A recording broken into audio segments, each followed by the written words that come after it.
You've been there, haven't you? Pouring hours, maybe, I don't know, days or weeks into what felt like the perfect plan. Oh, absolutely. Spreadsheets look amazing. Data's all gathered. Every potential problem seems mapped out. You launch, full steam ahead, and then wham. Yeah. Unforeseen challenges just pop up, things you couldn't possibly have predicted, with charts or market research. And suddenly that perfect plan feels, well, less than perfect. It's incredibly frustrating, isn't it? We're sort of conditioned to think, okay, more data, better tools, more sophisticated analytics.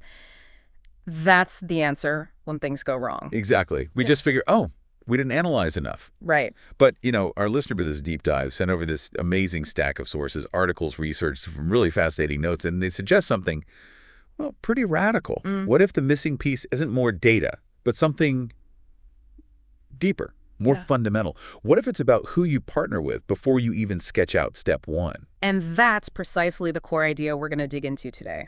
This material makes a really compelling case, actually. That prayer. It's not just some, spiritual add-on to planning. Like a quick blessing at the end. Not at all. It's positioned as the absolute essential foundation. Not a quick prayer for the plan you already made, but deep strategic prayer before you start and all the way through the process. Okay, wow.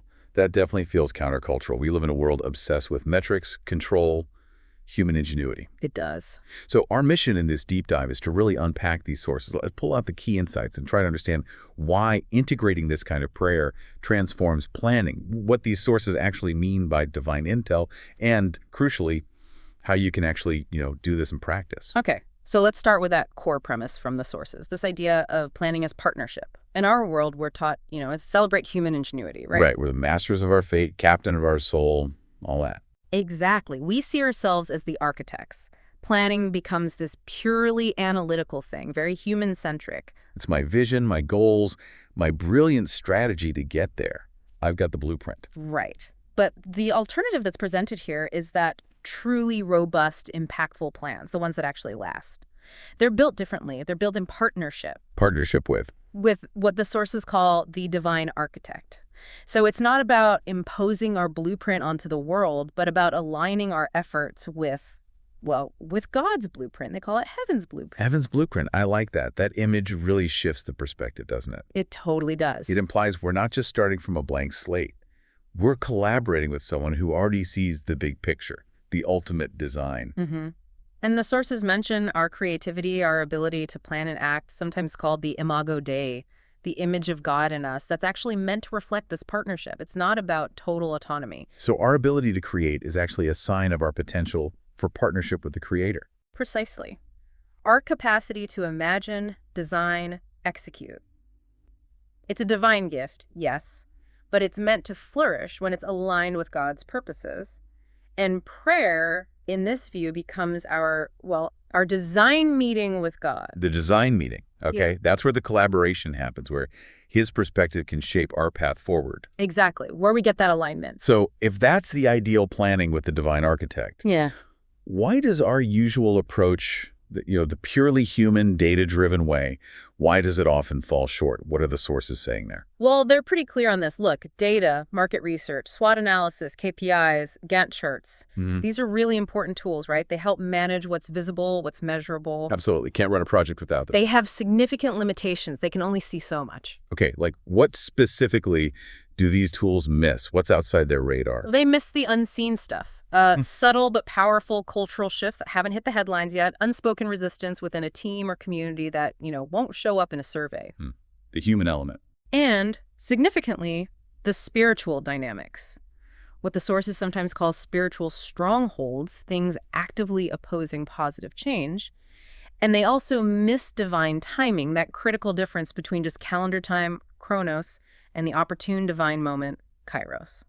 So data tells you what is, maybe what was, but it was kind of blind to the spiritual landscape and God's specific timing or intentions. That's a great way to put it. It lacks that deeper dimension of reality. And if you just push ahead without that awareness of the unseen, What's the real cost? Is it just frustration? Oh, it's much more than frustration. It's huge. Wasted effort is a big one. You pour resources, time, team energy into a plan that was maybe doomed from the start because it wasn't aligned with those unseen realities. Right. It leads to burnout, plans that just fizzle out even though they look great on paper, initiatives that never really connect or make the intended impact. The sources argue these human-only strategies can be kind of brittle. Yeah, brittle is a good word. Rigid. They can snap easily when things get volatile. New technologies pop up, demographic shifts suddenly, global crises hit. They crap under pressure because they weren't built, considering all the dimensions, especially the spiritual one. It's like trying to build something without knowing about, I don't know, hidden fault lines underground. Yeah. You need a different kind of intelligence to see that. Exactly. Which brings us, I think, to this really central concept the sources introduce, divine intel. Yes, divine intel.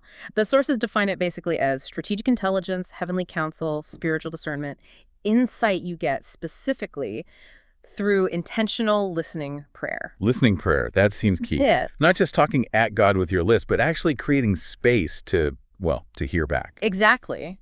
And what does this kind of intelligence provide? The sources say it can unlock breakthrough creativity you wouldn't stumble upon otherwise. It reveals those blind spots the data missed. It helps you navigate or even sort of dismantle those invisible conflicts or spiritual roadblocks. So it's like having heavenly reconnaissance, getting intel on the unseen factors shaping the situation. That's a perfect analogy, heavenly reconnaissance. It positions prayer not just as, a nice spiritual thing to do, but as the absolute cornerstone, the secret strategic advantage in planning. The foundation that makes the other tools actually work properly. Absolutely. It aligns everything else. Okay, let's make this concrete. How did this actually play out historically? The sources lean heavily on biblical examples to show this prayer-first principle in action. Maybe we can pick a few that really highlight how prayer provided specific, strategic direction or insight. Yeah, definitely. A classic one is Nehemiah. He gets the news about Jerusalem's walls being destroyed. What's his first move? It's not grabbing a measuring tape and heading out. Right. Nehemiah 1 is all about his reaction. Exactly. It's lament, fasting, intense prayer. He spends significant time in communion with God before he even goes to the king for permission or physically inspects the ruins in chapter 2. So what was the intel he gained there? Was it about how to rebuild the walls? Well, he definitely gained clarity on the task. But maybe more importantly, the prayer seemed to unlock favor with the king. That was a critical first strategic step, wasn't it? Getting the resources and the permission. Ah, okay. So his prayer wasn't just personal grief, it was strategic. It opened the necessary doors. The intel wasn't about the physical stones yet, but about God's timing and how to navigate the powers that be. Precisely. It showed him the right first move. And think about David before battle. Yeah, he often inquired of the Lord, didn't he? Frequently. Like in 2 Samuel 5, before fighting the Philistines, he specifically asks, "Should I go up? Will you hand them over?" And God says, "Go up. I will certainly give them into your hand." That's pretty direct tactical guidance, more than just a morale boost. Absolutely. And then later, in the very same chapter, he inquires again before another battle with the Philistines, and God gives him a totally different strategy. Don't attack head on. Circle around behind them, wait for a specific sound. It shows that divine intel isn't a formula. It's specific, tailored guidance for that moment. Prayer wasn't just for courage. It was literally for the battle plan. That's fascinating. The intel is dynamic, changing with the situation. Yeah. What about the early church? Acts 13 comes up a lot in the sources. Oh, Acts 13 is incredibly powerful. The leaders in Antioch are praying and fasting, just seeking God. And the text says, while they were worshiping the Lord and fasting, the Holy Spirit said, "Set apart for me Barnabas and Saul for the work to which I have called them." So it wasn't a strategic planning retreat where they brainstormed mission fields and candidates. Not at all. It was a prayer meeting where the specific plan, the personnel, the mission itself, it was revealed by the Spirit. The whole thing launched directly from that place of listening prayer. Incredible. And then later, Paul and Barnabas in Acts 16, when the Spirit stops them from going into Asia and Bithynia. Yes. Another key example of this adaptive agility driven by divine intel. They had a logical plan, right? Go preach in these populated regions. Makes sense. Seems obvious. But the Spirit redirected them, blocked the path. And that wasn't seen as a failure of their planning. It was obedience to higher intelligence they received spiritually, which then led, of course, to the vision of the Macedonian man calling them to Europe. So their whole ministry map got redrawn based on spiritual guidance, Yes. overriding their logical itinerary. Exactly. These aren't just nice stories. They're examples of prayer providing specific, actionable insight that was needed to move forward effectively, often in ways they totally didn't expect. Whether it's Moses at the burning bush getting his mission, Or Gideon getting that crazy strategy to shrink his army. or Peter and Cornelius having those visions that blew open the doors for cross-cultural mission in Acts 10. Yeah, the pattern is consistent. Communion with God precedes and directs the critical action. Okay, so bringing this back to planning today, if someone adopts this prayer-first approach, what are the key strategic advantages the sources highlight? What does it actually do for your planning? Well, the sources break it down into several critical areas. One big one is risk mitigation. Okay, how so? Traditional analysis spots visible risks, market downturns, competitor moves, right? But prayerful discernment, the sources argue, can surface things like the spiritual climate of a place, hidden opposition, unspoken attitudes in key people, cultural barriers that have spiritual roots, stuff no SWOT analysis will ever show you. It's like seeing the hidden part of the iceberg, not just the tip sticking out of the water. That's a perfect analogy. Another advantage is resource alignment. Meaning, We usually allocate budget and time based on what looks like the biggest need or opportunity from our perspective. But when your plans are actually aligned with God's bigger vision, which you discern through prayer, the sources claim your resources suddenly have exponential impact. You're putting fuel on the fire God has already started, not just trying to start your own fires everywhere. which means you're less likely to waste precious time and money on something that might be good, but isn't the best thing, isn't what you're truly meant to be doing right now. Exactly. It focuses your finite resources for potentially eternal impact. A third advantage they highlight is adaptive agility. Being able to pivot. Yes, human plans can be rigid, brittle, like we said, but strategies informed by ongoing divine intel. They can bend and adapt when the context shifts unexpectedly. Like Paul in Acts 16, you're not hopelessly locked into plan A. You can respond to the Spirit's nudges, course correct gracefully when obstacles or new opportunities arise. Because the ultimate authority isn't the Gantt chart you made last month. It's the living God guiding the process in real time. Make sense? What else? Cultivating insight. You know, James 1.5 is quoted often in these sources. If any of you lacks wisdom, ask God. Prayer is seen as the direct line. It's how you access divine wisdom, get those tailored strategies that aren't just logical next steps. It's the source of those aha moments, those breakthrough ideas that seem to come out of nowhere. Like Gideon's weird battle plan or Moses getting specific instructions at the bush, things you wouldn't arrive at through normal brainstorming. Exactly. And closely related to that is discerning timing. This is huge. Learning to sense God's perfect timing, the kairos moment, versus just running on deadlines, the chronos. That's a massive strategic advantage. How do you do that? Well, the sources talk about paying attention to inner signals, like a deep sense of peace or unease about a direction, like Colossians 3.15 mentions. And also observing external signs, doors seeming to open or close providentially, like in Revelation 3. So prayer helps you figure out not just what to do, but when to do it. Or maybe even more importantly, when not to do it yet. Precisely. It can save you from jumping the gun, launching too early, or maybe missing a critical window. It's about sensing that pregnant moment, as one source put it. And I imagine that kind of discernment also helps with unveiling opportunity, seeing things others miss. Absolutely. Ephesians 1.18 talks about having the eyes of your heart enlightened. Prayer can open your spiritual eyes to possibilities hidden from normal view. Think of Elisha seeing the angelic army protecting them in 2 Kings 6. Right, the protection was there, but only he could see it initially. Exactly. Or Philip being prompted by the Spirit to go talk to that Ethiopian official in Acts 8. That wasn't on his daily planner. It was a divine appointment. These sources suggest opportunities often emerge not just from market analysis, but at that intersection of spiritual revelation and your creative response to it. Opportunities you definitely never spot on a market trends report. For sure. And finally, the sources really emphasize engaging spiritual warfare. They're quite direct about this. Any significant mission, any project aimed at positive change, even personal growth, it's contested ground. There are spiritual forces actively opposing good things. Ephesians 6, 7 Corinthians 10, Yeah. that kind of thing. Exactly. So prayer isn't just about getting good ideas.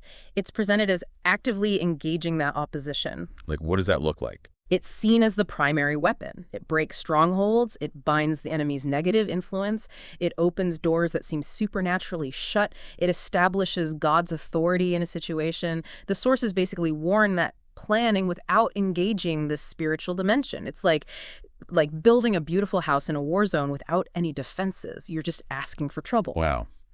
Examples. Well, Jericho falling after they followed God's specific prayer-led instructions, or Peter getting miraculously sprung from prison while the church was praying intensely for him in Acts 12, Hezekiah facing Sennacherib.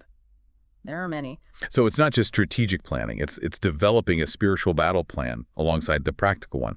And all of this spiritual insight, this divine intel, it should inform, maybe even filter, the data we gather. Correct. The sources are clear. Don't ignore the data. Data is essential. It tells you what is. Yeah. But spiritual discernment, which comes through prayer, tells you what could be or maybe what God intends. Discernment needs to filter and interpret the data. So data might show, say, declining numbers in something. Right.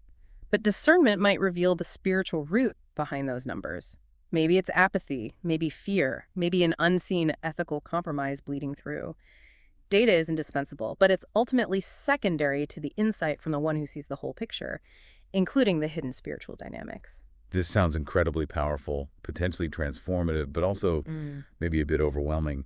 How do people actually do this? What are some practical ways, based on these sources, to really integrate this kind of deep prayer into the nitty-gritty of planning?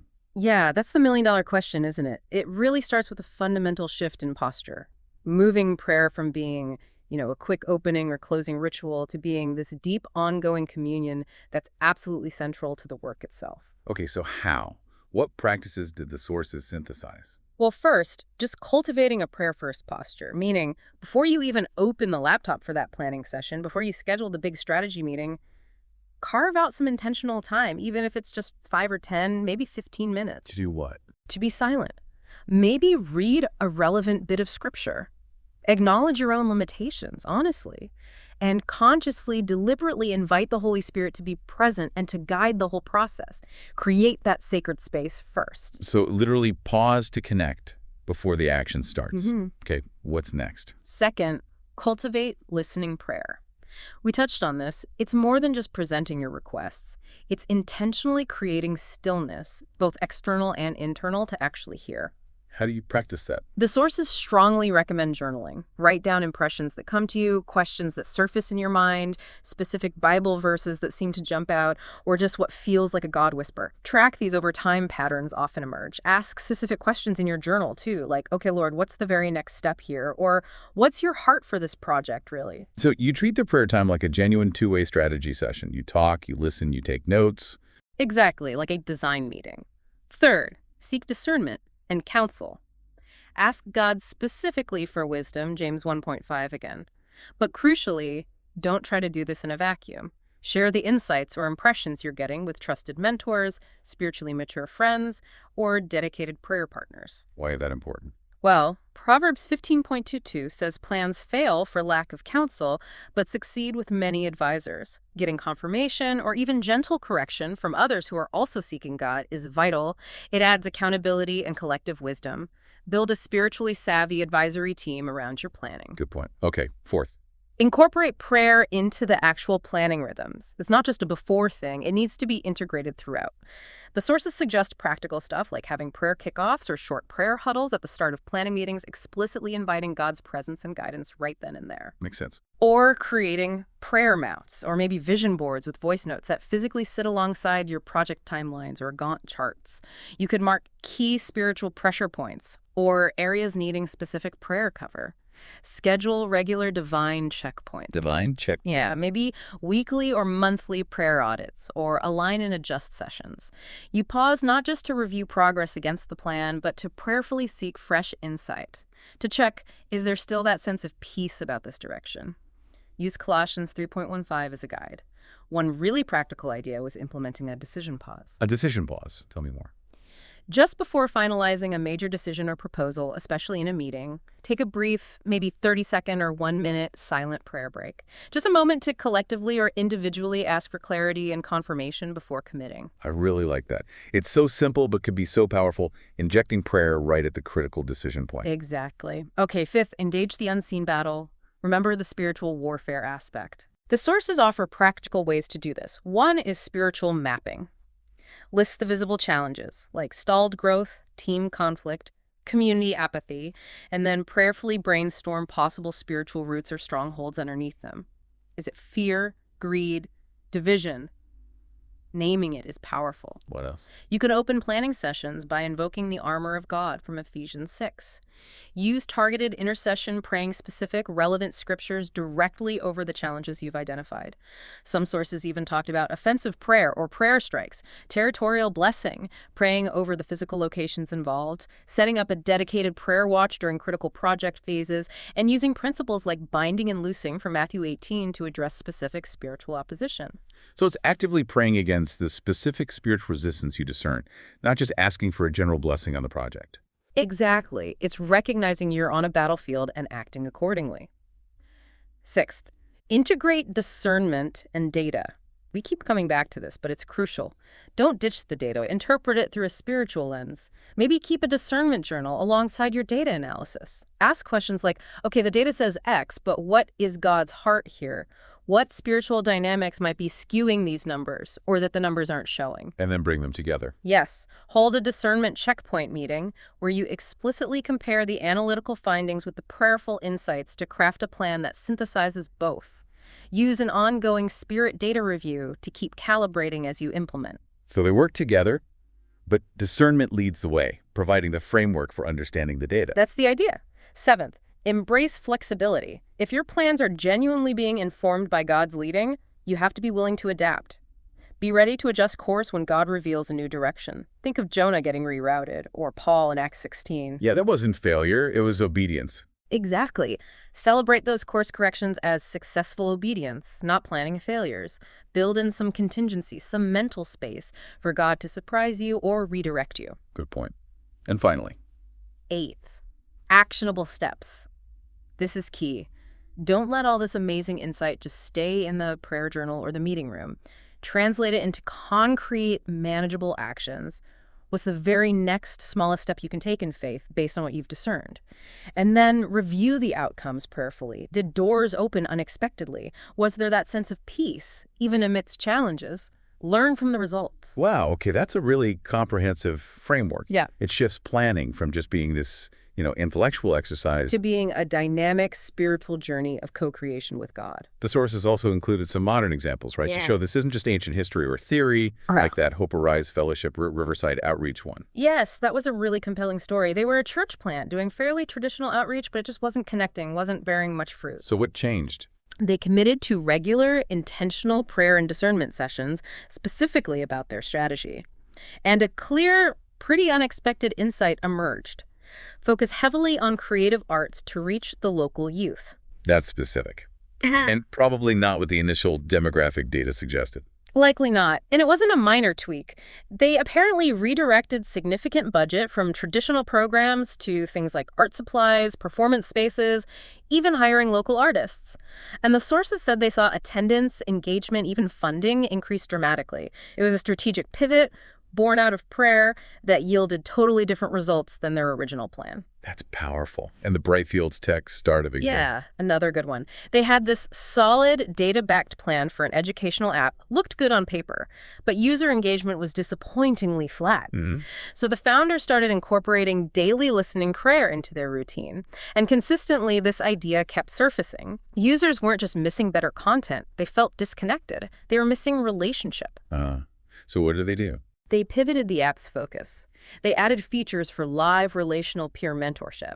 And according to the source, this led to a huge jump in user engagement and retention, and even attracted new investors who saw the value in that deeper approach. It proved that aligning with that discerned relational need was the key, not just optimizing the tech specs. So again, prayer led to a fundamental strategic shift, not just tweaking around the edges. Exactly. And there were others mentioned, a city using spiritual mapping and targeted prayer to address youth violence, seeing tangible shifts. A textile company, Heritage Textiles, revitalizing their brand not just based on automation or discounting data, but on a discerned insight about leaning into craftsmanship and community legacy. All these examples show prayer leading to distinct, effective strategies that purely human analysis likely wouldn't have produced on its own. What's really clear from these illustrations is that prayer didn't just add some vague spiritual feeling. It fundamentally changed the strategic direction in ways that brought tangible, measurable, positive results. Absolutely. The impact wasn't just spiritual, it showed up in organizational effectiveness, community well-being, even financial health sometimes. So let's bring this home. How does all this connect directly to you, the listener? Because the sources are really clear, aren't they? This isn't just for pastors or nonprofits. No, at all. They stress it applies to planning in business, in your career, personal projects, family goals. Basically, any area where you're trying to move forward with intention and make an impact. It really reframes how you even think about planning, doesn't it? Completely. It stops being just about managing tasks and crunching numbers, and it becomes, well, a sacred conversation, a process of co-creating something meaningful with the divine architect. And the payoff for you, the listener. What do the sources suggest is the benefit of leaning into this? Well, they talk about moving from that constant feeling of strategic scramble, the guesswork and anxiety, towards spirit-led breakthrough, finding real conviction about the path forward. And maybe more resilience when things inevitably get tough. Definitely. Incredible resilience, because your anchor isn't just in the plan, it's in the planner. It also elevates your everyday work, whatever you do, into something more like a spiritual vocation, connected to bigger purposes. It redefines success not just by quarterly results, but by maybe eternal significance. It's about building your plans on the rock, like in Matthew 7, instead of on the shifting sands of just human calculation and changing circumstances. That's the essence of it. And it really redefines leadership, too. You're not just a manager pulling levers, you become a co-laborer, actively aligning yourself and your team with the master strategist's unfolding plans. Okay, so to kind of bring this deep dive toward a close, the sources we've explored today make a really powerful, maybe even challenging case that making prayer the cornerstone before and during planning, it isn't really optional if you want truly transformative impact. Right. Integrating this divine intel isn't just a nice spiritual extra. It's presented as a core strategic imperative. It's really an invitation, isn't it, to move beyond the known limits of our own analysis and capacity. And step into genuine partnership with the one who actually sees the whole picture, holds the ultimate blueprint, and knows the hidden dynamics.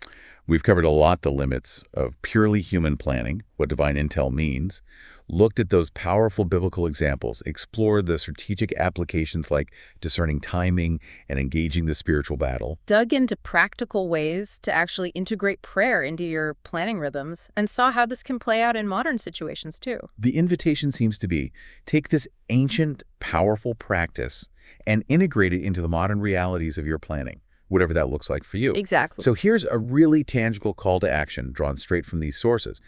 This week, maybe just try one practical step. Just one. Keep it simple to start. Yeah.